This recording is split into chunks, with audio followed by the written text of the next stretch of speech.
The dog who wouldn't let go, Officer Emily Carter, had been on night patrol for nearly 10 years. Missing persons, domestic calls, false alarms at gas stations. Most shifts blurred together. But not the one that began at 5:11 a.m. under a gray sky that wouldn't stop raining. Her cruiser slowed when a dog stepped into the road, right in front of her headlights. Emily tapped the horn once. The dog didn't flinch. He was thin, ribs visible beneath soaked fur. One ear torn at the edge, like it had barely healed wrong, and he stood there still, staring. Emily rolled down her window. "Hey, buddy. You're gonna get hit standing there." The dog didn't bark, didn't growl.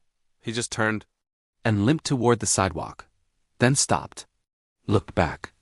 Emily frowned. Dogs ran from cruisers, from lights, from uniforms. This one was waiting. She parked and followed. The dog led her past closed diners and dark storefronts, toward an underpass locals avoided. Rainwater pooled along the cracked pavement. The air felt heavy quiet in a way that made her skin prickle. Every few steps, the dog glanced back. When Emily slowed, he panicked, circling her legs, whining, nudging her knee with his nose. "All right," she murmured. "I'm with you." That's when she saw it. Blood, faded by rain, but unmistakable drag marks leading beneath the bridge. Emily reached for her radio. The dog let out a sound that wasn't a bark. It was a plea. Under the overpass, the smell hit first wet concrete, rust, fear. Her flashlight swept across the ground, a cracked phone, a single sneaker, a torn hoodie. The dog rushed ahead and stopped beside a pile of plastic tarps. He sat and waited.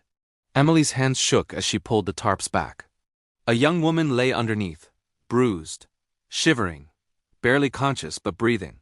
"Ma'am," Emily said urgently, kneeling. "Can you hear me?" The woman's eyes fluttered open. Her lips moved. "Buddy." The dog cried out and pressed himself against her chest, licking her face, tail wagging so hard his whole body shook. Tears streamed down the woman's face. "You came back," she whispered. Emily felt her throat tighten as she called it in. At the hospital, doctors said the woman wouldn't have survived another hour in the cold. She'd been assaulted, left under the bridge overnight. But her dog, injured, starving, terrified, had stayed. When morning came, he ran, past people who didn't stop, past cars that splashed him with water, past every instinct telling him to hide. Until someone finally followed. Later, Emily stood outside the ICU, watching the dog sleep curled against the woman's side. "You saved her," she whispered. The dog opened one eye, then placed his paw over the woman's hand, as if to say, "I never left."